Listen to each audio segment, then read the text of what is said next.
네, 개혁 복된 주일 오늘도 우리에게 하나님께서 말씀을 주셨는데요. 드디어 마태복음 28장입니다. 마태복음의 제일 마지막 장의 말씀을 함께 보게 될 텐데요. 오늘은 28장 1절에서 15절까지의 말씀을 함께 보도록 하겠습니다. 우리 한 목소리로 이 말씀을 소리내어서 읽도록 하겠습니다.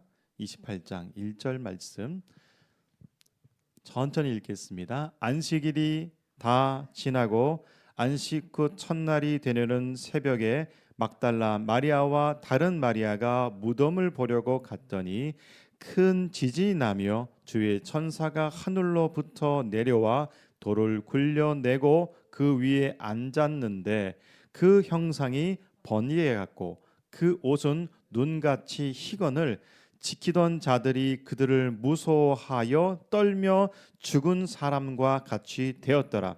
천사가 여자들에게 말하여 이르되 너희는 무서워하지 말라. 십자가에 못 박히신 예수를 너희가 찾는 줄을 내가 아노라.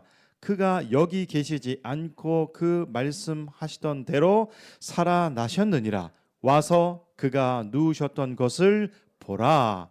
또 빨리 가서 그의 제자들에게 이르되 그가 죽은 자 가운데서 살아나셨고 너희보다 먼저 갈릴리로 가시나니 거기서 너희가 배우리라 하라. 보라, 내가 너에게 일렀느니라 하거늘. 그 여자들이 무서움과 큰 기쁨으로 빨리 무덤을 떠나 제자들에게 알리려고 다름질할세 예수께서 그들을 만나 이르시되 평안하냐 하시거늘 여자들이 나아가 그 발을 붙잡고 경배하니 이에 예수께서 이르시되 무서워하지 말라. 가서 내 형제들에게 갈릴리로 가라 하라. 거기서 나를 보리라 하시니라. 아멘. 예수님께서 부활하신 그 부활의 아침을 기록한 말씀을 여러분 함께 읽으셨습니다. 오늘 말씀의 제목을 다시 한번 보여드리면요. 오늘 말씀의 제목은 마태가 기록한 예수님의 부활이라는 제목으로 함께 여러분과 오늘 이 말씀을 통하여서 예수 그리스도의 부활에 대하여서 우리가 여러분이 읽고 계신 성경책이 마태복음이잖아요. 마태복음은 누가 기록하였냐면 마태가 기록하였습니다. 이 마태복음을 기록한 이 말씀은 언제쯤 기록했을까요? 학자들은 AD 50년경 혹은 AD 70년경에 기록했을 것이라고 그렇게 추측하고 있습니다. 그 얘기는 뭐냐면 여러분이 지금 읽으신 이 말씀 있잖아요. 이 말씀은 실시간으로 그 현장에 일어난 사건을 마치 속기식으로 타이핑하듯이 빠른 글씨로 글을 써 내려가듯이 기록한 게 아니라 이 사건이 완전히 끝나고 난 다음에 부활한 예수 그리스도를 만난 다음에 그리고 어느 정도 예수 그리스도의 복음이 사도행전에 있어 사마리아와 유대와 온 땅 그 예루살렘을 중심으로 해서 땅 끝까지 복음이 전해지려고 하는 그 태동 가운데 있었을 때에 기록된 말씀이라는 것입니다. 그래서 분명히 이 마태복음을 기록한 이 복음의 말씀을 가만히 보면 첫 번째로 중요한 것은 무엇이냐면요. 말을 글로 기록했다는 거예요. 그래서 성경은 책이잖아요. 책. 예, 책입니다. 그래서 말이 글이 되었다는 것이에요. 여러분도 잘 아시겠지만 말이 자기가 생각하고 있는 생각 속에 있는 말, 어떤 사건을 보고 그것을 말로 하는 것과 그것을 글로 기록하는 것은 어떻게 보면 다른 세계의 차원입니다.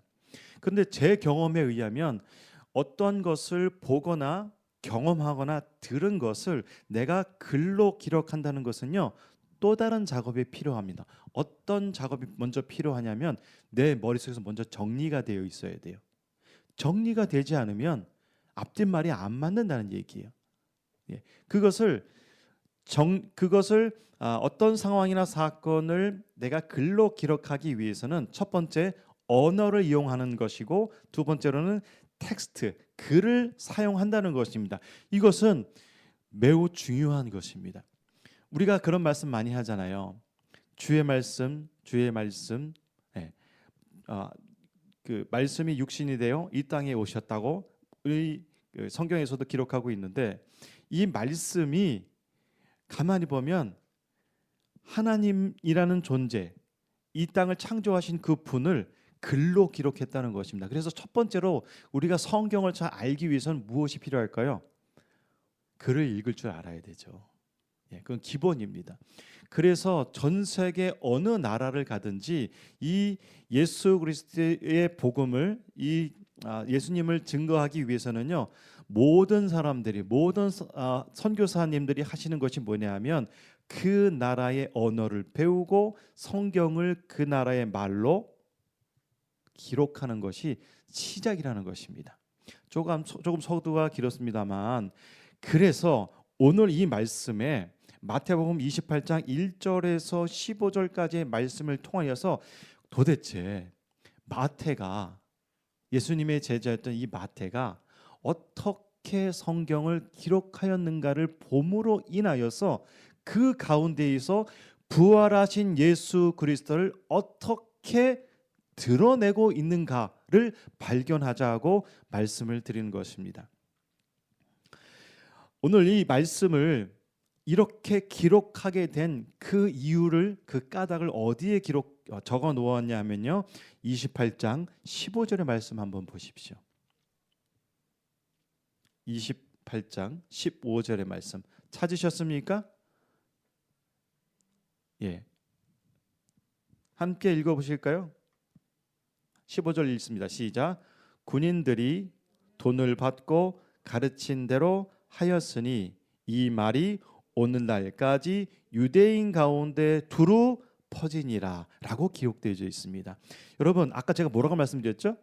이 말씀은 지금 일어나고 있는 현상을 바로 그때 받아 적은 게 아니라 사건이 끝난 다음에 기록된 것이라고 말씀드렸잖아요. 근데 이 글을 쓰고 있던, 마태복음을 쓰고 있었던 이 당시의 상황이 어떤 상황이었냐면요, 바로 군인들이 돈을 받고 가르친 대로 하였으니 이 말이 오늘날까지 유대인에 두루 퍼졌다. 이것이 뭐냐면 그 13절에서 말하고 있는 예수 그리스도의 시체 도난설이 이때 당시에도 퍼져 있었다는 것입니다.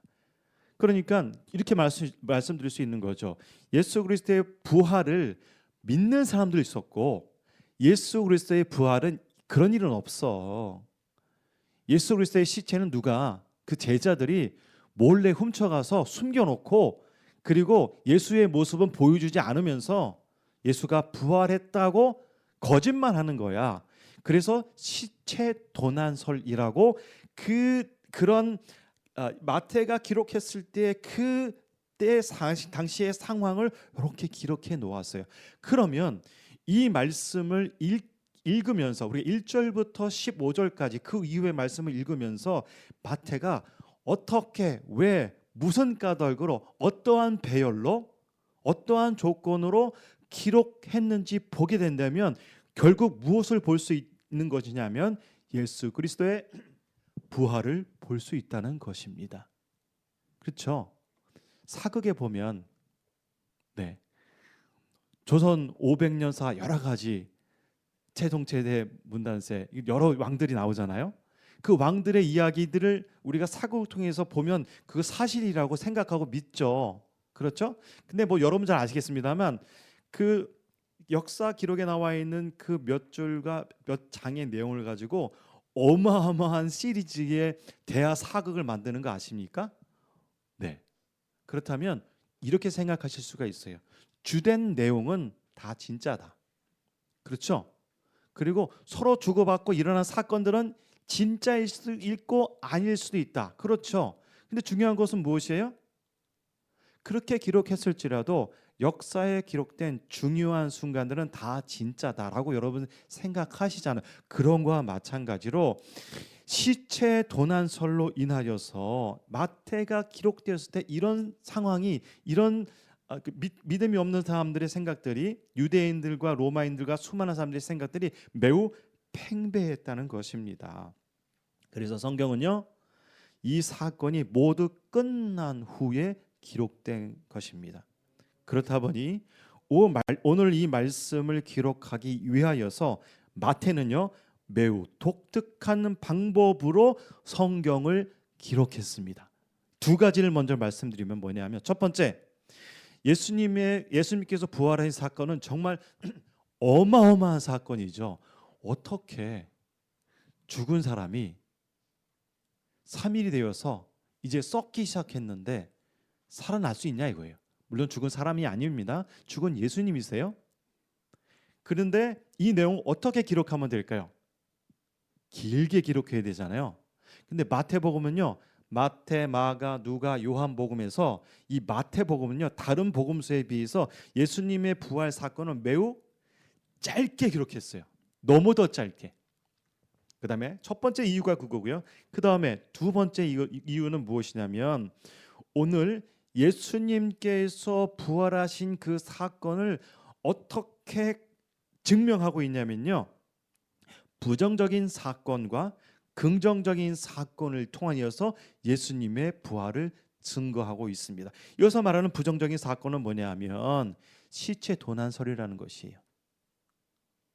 두 번째는 뭐냐면 예수 그리스도를 만난, 오늘 성경 1절에서 등장하는 새벽에 막달라 마리아와 다른 마리아의 먼저 예수님을 만난 사건을 통하여서 예수님을 증거하고 있다는 것입니다.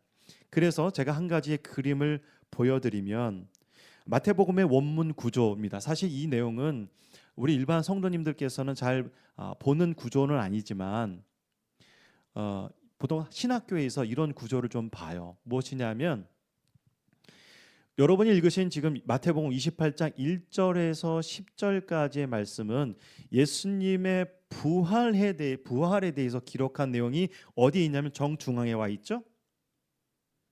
그 다음에 두 가지를 대비하고 있어요. 어떤 것을 대비하고 있냐면, 첫 번째, 파수꾼들이 지킨 내용과 파수꾼들이 거짓말하는 내용, 그 다음에 예수님의 장례와 예수님의 지상 명령을 이런 구조로 A, B, M, B-A-라는 여러분이 좀 생소한 말입니다만, 이런 구조를 통하여서 무엇을 증거하고 있냐고요? 가장 핵심에 있는, 가장 정중앙에 있는 예수 그리스도의 부활을 증거하고 있다는 것이에요. 이것은 무슨 구조라고 하냐면 대꾸의 구조입니다. 대꾸의 구조. 두 가지의 병행되어지는 사건을 기술함으로 인해서 대조, 대비, 그다음에 대꾸를 통하여서 예수님의 부활을 더욱더 강조하고 있다는 것이에요. 그래서 성경의 내용이 그렇게 길 필요가 없다는 거예요. 지금 마태가 주장하고 싶은 것은 뭐냐면, 시체 도난설이 아니라 진짜로 예수님은 부활하셨다, 그것을 기록하고 말하려고 하다 보니까 이렇게 문장의 구조, 대꾸법이라는 것을 통하여서 증거하고 있다는 것입니다. 여러분 그런 거 많이 들으시죠? 옛날에 산문, 시조, 사사조. 네? 사사조. 살얼이 있다, 청산에 살얼이 있다. 이거 무슨 조예요? 사사조, 뭐 87조 이렇게 돼요. 그것은 뭐냐면 산문과 운문 이렇게 나눠지잖아요. 네. 좀 딱딱하게 들릴 수 있겠습니다만 이렇게도 표현할 수 있어요. 여러분들이 좋아하는 동요 있죠? 동요. 네. 낮에 놀다 두고 온 나뭇잎에는, 이 음악도 A, B, A-로 작곡을 하는데 이것을 가곡 형식이라고 그래요. 왜 가곡 형식으로 작곡가들이 작곡을 하냐면, 이런 형식으로 작곡을 하다 보니까 음악과 메시지를 잘 전달할 수 있고, 그거를 듣는, 음악을 이해하고 듣는 사람들은 그것이 매우 아름다운 하나의 음악으로 들린다는 것이에요. 그런 거와 마찬가지로 마치 소나타의 기법이 있고 론도의 기법이 있고 도드리가 있고 반복이 있는 것처럼, 그래도 제가 글이라고 말씀드렸잖아요. 이 머릿속의 생각을 글로 옮길 때는 어떤 문학적인 장치가 필요한데, 그것이 뭐냐? 바로 문법이라는 것이에요. 문법에는 여러 가지겠죠. 뭐 열거법, 그렇죠? 과장법, 은유법, 그런 것이 여러 가지가 있는데, 문장과 문장을 잘 배열하는 그런 기법도 있다는 것입니다. 그래서 이런 말이 있어요. 잘 나눠지는 문단은 잘 쓰여진 글이다 라는 유명한 말이 있어요. 제가 되게 좋아하는 말이에요. 그러니까 책을 읽을 때 아니면 내가 책을 쓸 때 문단과 문장이 나눠지잖아요. 이건 좋은 책이에요. 문장과 문단이 나눠지는 책들은 좋은 책들인데, 좋지 않은 책들은 어떤 책들이냐면 문단과 문장이 안 맞는 책들이 별로 안 좋은 책들이에요. 그러니까 앞에 했던 말 또 하고, 중간에 했던 말 또 하고, 했던 말 또 하고, 반복하고, 뭐가 주어 제일 중요한 부분이 뒤에가 있고 뒤죽박죽 되어 있다는 것입니다. 그런데 마태복음은 특별히 오늘 1절부터 10절의 맨 가운데 있는 이 중앙에 있는 예수 그리스도의 부활의 사건은 마태는 대꾸법을 통하여서 기록했다는 것입니다. 그 이유는 뭐라고 말씀드렸죠? 예수님의 시체 도난설입니다. 자, 그러면 오늘 이 말씀을 보기 위하여서 우리가 더욱더 확실하게 보고 짚고 넘어가야 될 것이 있습니다. 그럼 그것은 무엇이냐면, 예수님이 정말로 십자가에 죽으셨습니까? 라는 그 증거를 다시 한번 되새겨 보자고요. 그래서 제가 5가지를 준비해 보았습니다. 그것은 무엇이냐면, 예수님이 정말로 십자가에 죽으셨는가? 첫 번째, 마태복음만 보는 것입니다. 19장 34절. 그중 한 군인이 창으로 옆구리를 찌르니 곧 피와 물이 나오더라. 예. 두 번째 증거는 뭐냐면, 빌라도는 예수께서 벌써 죽었을까 하고 이상히 여겨 누구를 불렀냐면 백부장을 불러서 죽은 지가 오래되냐 물었습니다. 이 얘기는 뭐냐면, 예수님 벌써 죽을 상황이 아닌데 벌써 이렇게 일찍 죽었습니까? 백부장님, 이렇게 빌라도가 물었다는 것이에요. 그다음 세 번째, 예수님이 정말로 죽은 이유는 뭐냐면, 일찍이 예수께 밤에 찾아왔던 니고데모도 몰약과 침향을 섞은 것을 100리트라쯤 가지고서 예수님을 시체에 바르기 위하여서 유대인의 장례법대로 그 향품과 함께 세마포로 쌌더라. 뭐예요? 장례식을 치렀다는 얘기입니다. 예수님은 정말 죽으셨습니다. 그다음에 네 번째, 오늘 여러분께서 읽으셨지만 갈릴리에서 예수와 함께 온 여자들이 뒤를 따라 그 무덤과 그 시체를 어떻게 두었는지를 먼저 보고 그 다음 날 찾아온 거예요.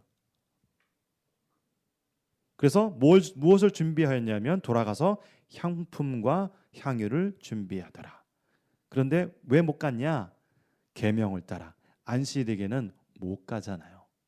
그래서 예수님은 정말로 죽으셨다. 5번째, 마지막으로, 빌라도가 이르되 너희에게 경비병이 있느냐? 가서 힘들어 굳게 지키라 하거늘 그들이 경비병과 함께 가서 어떻게 하였냐면 돌로 임봉하고 무덤을 지켰습니다. 그것이 오늘 마태복음 27장 그 앞절에서 65절과 66절에 기록되어져 있습니다. 이로 통하여서 예수님은 정말로 죽으셨다는 것을 누가 지금 밝히고 있냐면 마태복음에서 마태가 증거하고 있다는 것입니다.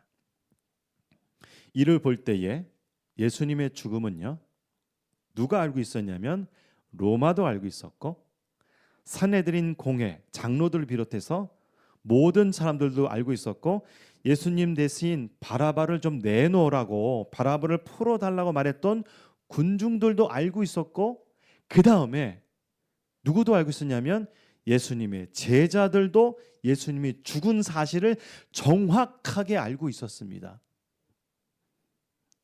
그렇다면 오늘 이 말씀을 통하여서 오늘 28장 1절에 새벽 일찍 새벽에 막달라 마리아와 다른 마리아가 무덤을 보려고 갔던 까닭은 무엇일까요? 부활을 전혀 기대하지 않았다는 것입니다. 예수님께서는요, 완전히 십자가에서 사망했습니다. 다 이루셨습니다. 지난주로 말씀을 드리면 숨을 거두셨습니다. 아까 제가 이 말씀을 통해서 2가지의 그 관점으로 예수님의 부활하신 것을 보자고 말씀드렸는데요. 긍정적인 것과 부정적인 것을 통해서 마태는 기록하고 있다고 말씀드렸습니다. 역설적으로 말하면 나사렛 출신의 가난한 목사의 아들 예수라는 그 청년의 죽음은 여러분이 인정하실 수 있어요. 사실이죠? 이거 사실이에요. 사실입니까? 예.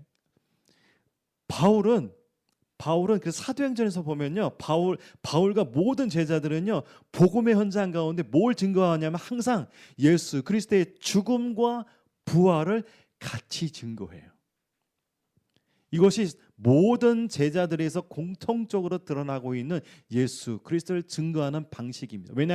왜냐하면 그들이 그렇게 만났기 때문이고, 오늘 여러분께서 만나실 말씀도 오늘 이 말씀이라는 것입니다. 여러분, 믿음이라는 것이 무엇입니까?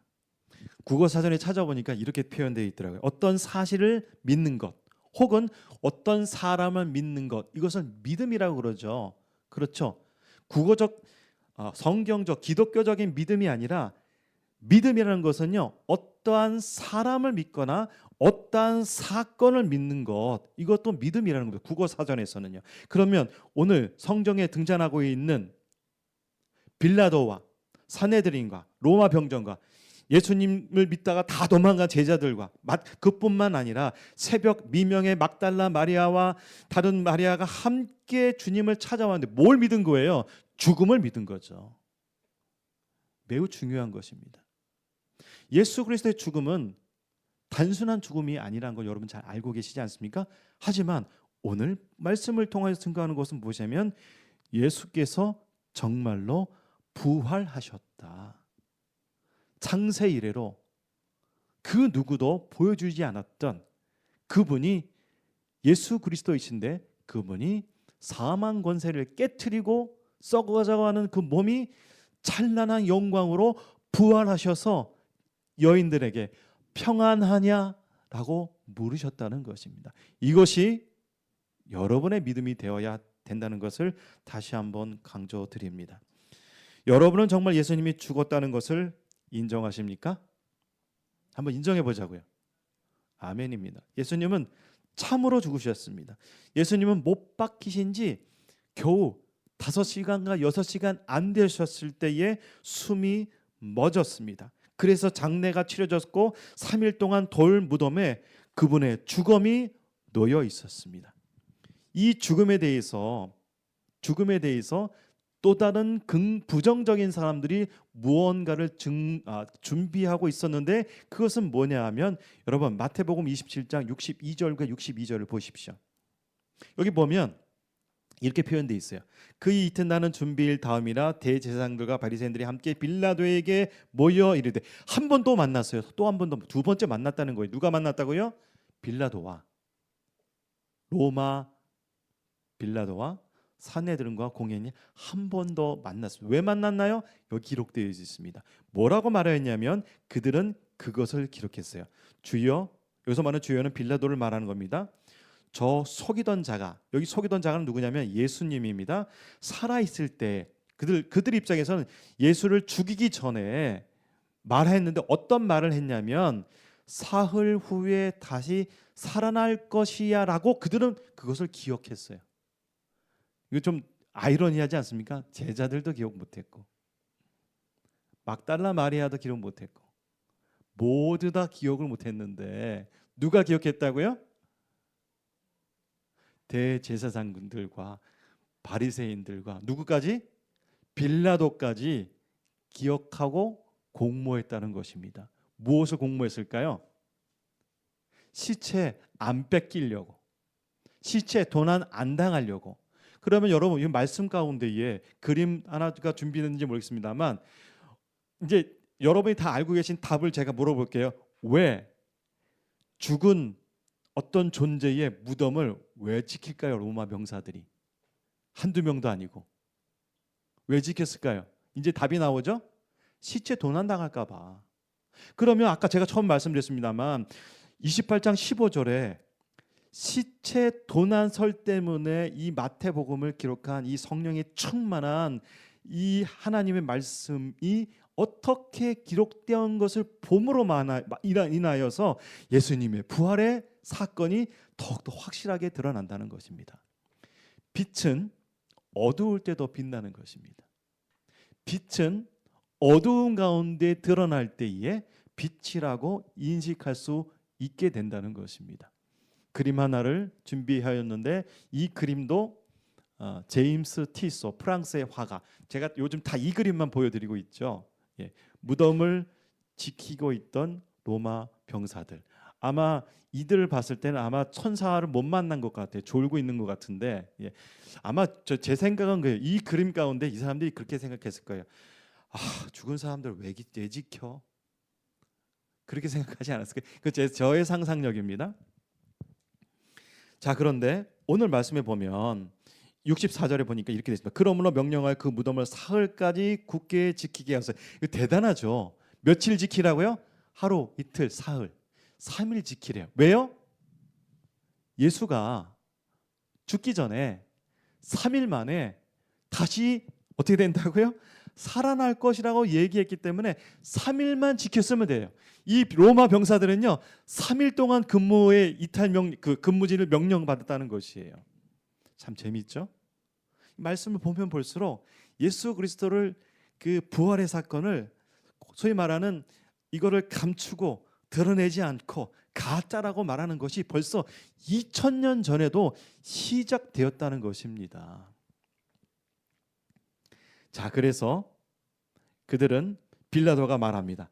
65절, 빌라도가 이르되 너희에게 경비병이 있으니 가서 힘대로, 어떻게 해요? 힘대로 굳게 지켜라 라고 말해요. 왜 이렇게 힘대로 지키라 그랬을까요? 예수의 시체가 없어지면 빌라도도 난처해지잖아요. 그래서 그들은, 영어 보니까 어셈블드로 되어 있더라고요. 그들은 함께 모이했어요. 그러나 한 가지 여러분, 이제 또 다른 측면에서 보면 오늘 마태복음 28장 1절 다시 한번 보시겠습니까? 1절에 어떻게 시작되고 있냐면, 안식이 다 지나고 안식 후 첫날이 되려는 새벽에 막달라 마리아와 다른 마리아가 무엇을 보러 갔죠? 무덤을 보러 갔습니다. 부활을 보러 간 게 아니에요. 예수님의 부활을 기대하였다면 그들은 예수님이 무덤에 장사했었던 그날부터 부활하시 오늘 아침까지 쫄딱 밥을 먹지 않던 지키고 기다리고 깡망하고 소망하고, 저 같으면 예수님의 부활을 기억하면서 새 옷과 새 신발과 그런 걸 준비하지 않았을까요? 그래서 우리는 착각하는 게 있어요. 마치 예수님의 무덤을 찾은 이 여인들의 이 행동을 보고 그들이 믿음이 있었다라고 착각할 수가 있는데, 그들은요, 어떤 믿음이냐면, 엄밀하게 말하면 부활의 믿음이 아닌 예수 그리스도의 죽음에 관한 믿음을 갖고 있었다는 것이죠. 그러니까 향품을 준비한 것이죠. 그렇지 않습니까? 매우 안타깝게도 안식 후 첫날 새벽에 예수님의 무덤을 보러 간 것이지 예수님의 부활을 기대하고 무덤에 간 것이 아닙니다. 이들만 그랬습니까? 베드로도 그랬습니까? 이들만 그랬습니까? 모든 사람이 그랬습니다. 이들만 그랬습니까? 오늘 말씀을 보시면 알겠지만 여러분 5절과 9절을 보십시오. 이 세상의 그 누구도, 그때 당시에 그 누구도 예수 그리스도의 부활을 단 1도, 1%도 기대하거나 소망하지 않았는데, 예수 그리스도의 부활을 알게 해주신 분이 누구냐? 5절, 천사가 이르되 여자에게 말하되, 함께 읽어볼까요? 5절 말씀, 5절 좀 보여주십시오. 함께 읽어보시겠습니다. 매우 중요한 말씀이니까요. 네, 5절 함께 읽겠습니다. 시작. 천사가 여자들에게 말하여 이르되 너희는 무서워하지 말라. 십자가에 못 박히신 예수를 너희가 찾는 줄을 내가 아노라 라고 말했고, 그 다음에 6절 말씀, 그가 6절이요. 그가, 함께 또 읽어요. 그가 여기 계시지 않고 어떻게 해요? 그가 말씀하신 대로 살아나셨느니라. 이 세상에 예수님께서 부활하신 그 부활의 아침은 천사가 알려주지 않았다면, 즉 하나님을 섬기는 이 천사가 깨닫게 해주지 않았다면 그 아무도 몰랐습니다. 여러분, 예수님의 부활의 사건은요, 예수님이 전적으로 보여주신 겁니다. 구원도 그렇고요, 부활도 그렇고요, 우리가 속죄받은 것도 그렇고요, 우리의 믿음도 바요나 시므나 내가 뭐라 그랬죠? 복이 있도다. 내가 이를 알게 하시는 누구라고요? 하늘에 계신 하나님 아버지라고 예수님 말씀하셨어요. 믿음이라는 것은요, 내가 찾고자 해서도 찾아지는 것도 아니지만 내가 거부할 때도 어떤 메시지가 들렸을 때에 마치 내가 주의 손을 붙잡듯이 믿음으로 붙잡는 것입니다. 그래서 이 천사가 알려준 이 메시지는요, 어떻게 보면 일방적인 부활의 메시지입니다. 여러분은 지금 오늘 이 메시지를 읽으셨다면 일방적인 부활의 사건의 메시지를 지금 들으신 거예요. 그럼 우리가 뭐 해야 되냐? 믿으면 됩니다. 그 다음에 9절 볼까요? 9절 함께 읽겠습니다. 9절입니다. 9절도 보여주세요.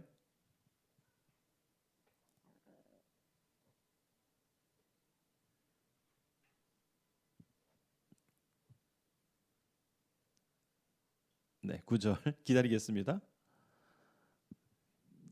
네, 예수께서 그들에게 만나 이르시되, 함께 읽으실까요? 시작. 예수께서 그들을 만나 이르시되 평안하냐 하시거늘 여자들이 나아가 그 발을 붙잡고 경배하니. 예수님의 부활을 단 1%도 기억하지 않았던, 오히려 이들은 제가 아까 말씀드린 것처럼 예수님의 죽음을 100% 믿고 있었던 그들이 예수님이 당신의 부활의 그 몸을 보여주시는 크신 은혜를 경험했습니다. 이를 통해서 또 깨달을 수 있는 것은 뭐냐면, 이 여인들에게는요, 이 여인들이 몇 번 나타나신 거예요? 2번. 유대 문학에서는 이 숫자 2라는 것은요, 매우 중요한 숫자입니다. 왜냐하면 증인의 숫자입니다.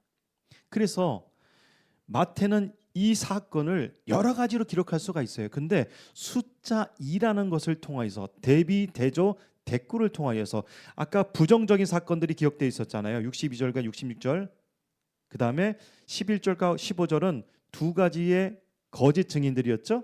이 안쪽에는 무엇이 대포되어 있냐면 천사의 증거, 예수님의 부활의 증거, 두 가지. 이렇게 예수님의 부활의 그 사건을 다른 건 다 빼고 매우 함축적으로 숫자 2를 통하여서, 대꾸를 통하여서 예수 그리스도의 부활을 어떻게 해요? 매우 강하게, 엄청나게 강하게 증거하고 있다는 것입니다.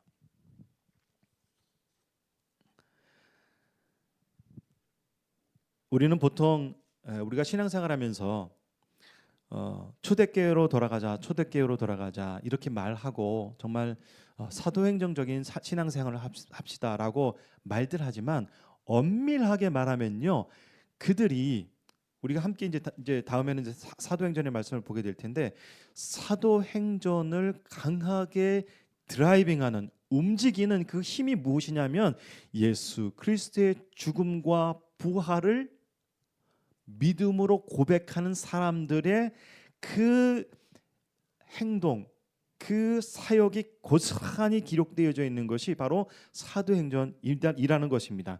그렇다면 우리가 초대교회로 돌아가자, 사도행정적인 삶을 살자가 말하는 것은 어떠한 사람들의 삶이냐 하면 예수 그리스도의 죽음과 부활을 경험한 사람의 모습이라는 것입니다. 그래서 바울은 고린도전서 15장 14절에서 이렇게 말합니다.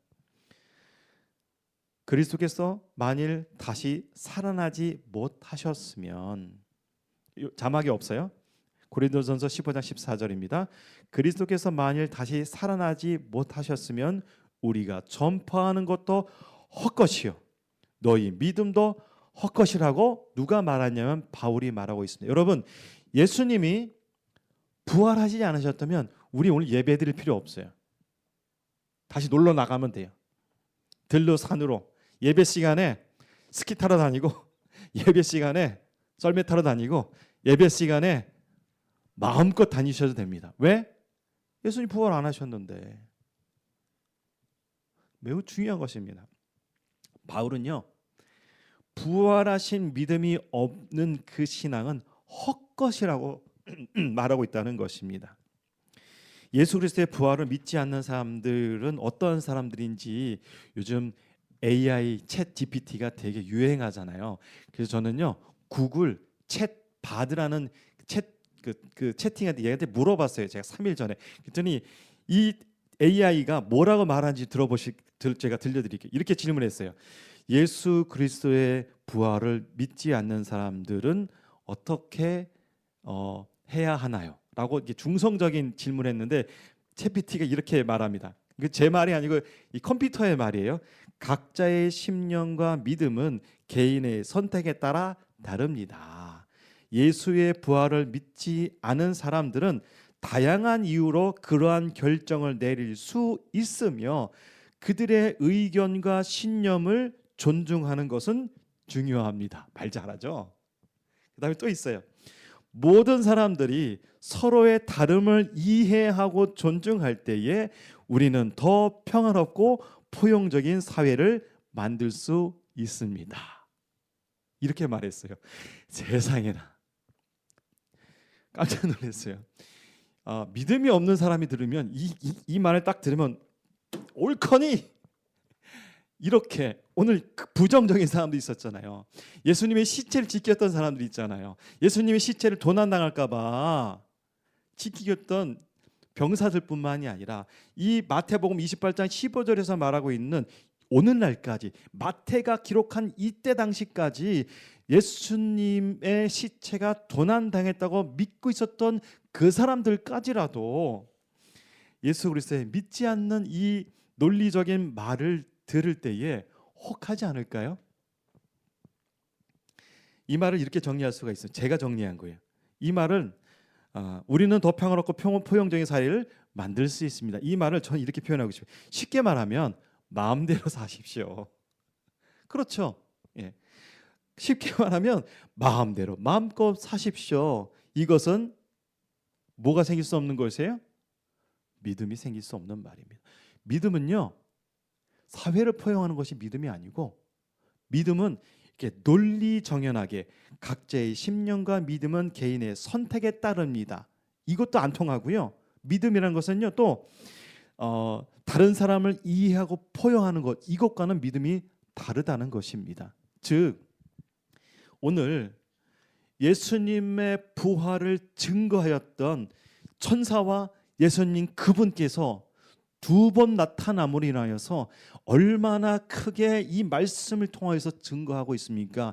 여러분, 제가 또 말씀드리지만 오늘 여기 긍정적이지 않은 부정적인 사람들에 속하시겠습니까? 아니면 예수께서 직접 나타나셔 평안하냐? 천사가 말하기를 예수께서 말씀하신 대로 다시 살아났습니다 라고 말했던 그 말씀을 믿으시겠습니까? 바라건대 여러분의 믿음이 오늘 새벽 일찍 예수님의 부활을 단 1%도 기대하지 않고 갔던 이 빈 무덤을 바라봤던 이 막달라 마리아와 또한 다른 마리아처럼 믿음이 생기기를 간절히 축복하고 축원합니다. 아멘 하셔야 되는데 아멘 하셔야 돼요. 성경에 기록된 모든 인물들은 예수님의 부활을 증인한 증인들입니다.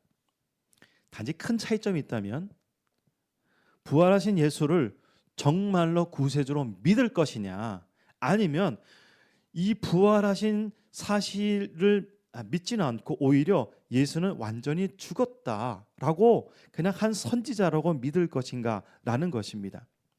여러분도 잘 알다시피 이 부활의 아침은요 그 어느 누구도 예수 그리스도의 부활을 기대하지 않았습니다. 안타깝게도 제자들도, 여인들도, 백부장도, 지난주에 백부장의 믿음에 대해서 말씀드렸죠. 이 백부장도 예수 그리스도의 부활을 기대하지 못하였습니다. 예수 그리스도의 부활은 이 세상 그 어느 누구도 알지 못했습니다. 그러나 우리는 어떻게 알게 되었어요? 믿음으로. 이 성경 말씀에 붙들릴 때 믿음이 생긴다는 것입니다. 때로는 믿음이 흔들 때가 있고, 때로는 내가 예수 잘 믿고 있나? 또 때로는 사람이 죽었는데 어떻게 다시 살아나? 라고 흔들리고 갈등이 생기고 어떨 때는 초조할 때가 계십니까? 그때는 아까 논리적인 그 AI 바드의 그 말에 현혹되지 마시고 성경에 붙들리십시오. 예수 그리스도의 부활은 이 세상의 그 누구도 알지 못하였지만 마치 인간의 몸을 입고 이 땅에 오신, 말씀이 육신이 되어 이 땅에 오신 구세주를 알아보지 못하였던 수많은 사람들처럼 그들을 향하여서 오늘 이 말씀 가운데에 예수님께서 직접, 또한 천사들이 직접 부활을 증거하셨습니다. 믿음이 없는 사람이라면 오늘의 말씀이 믿어지는 놀라운 역사가 일어나기를 간절히 축복하고 기도합니다. 오늘 적대자들도, 예수님의 부활을 인정하지 않았던 자들도 예수님의 그 죽음은 인정하였습니다.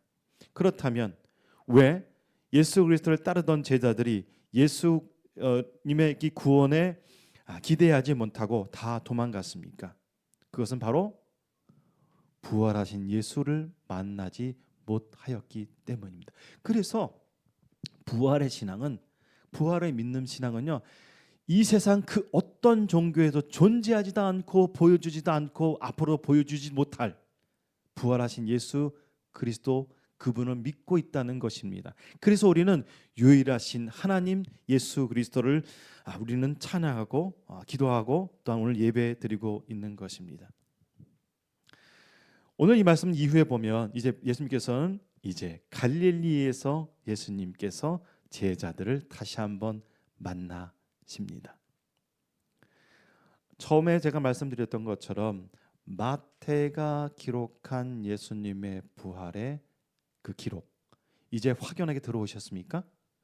그렇다면 아까 처음에 읽으실 때 이것이 하나의 글씨고 텍스트이고 하나의 종이에 그려진 글자라면 이것을 믿음으로 바라고 믿음으로 고백하는 저와 여러분이 되기를 간절히 축복하고 기도합니다. 기도하시겠습니다. 살아계신 아버지 하나님, 오늘 마태복음의 말씀을 통하여서 짧지만 매우 강력한 예수 그리스도의 부활의 소식을 우리도 또한 들었습니다. 이 부활의 사건은 이 세상 그 어느 누구도 기대하지도 못하였고 바라지도 않던 그런 사건이었지만 이 또한 천사를 통하여서 가르쳐 주시고 예수님께서 직접 부활의 몸을 보여주심으로 말미암아 그 빈 무덤의 실체이신 예수 그리스도를 다시 한번 우리도 또한 만나게 하여 주시니 감사를 드립니다. 간절히 기도하는 것은 이 메시지를 듣는 우리 모두가 큰 믿음 가질 수 있도록 주여 역사하여 주시옵소서. 성령님이여 우리를 붙들어 주시옵소서. 예수님의 이름으로 기도드립니다. 아멘.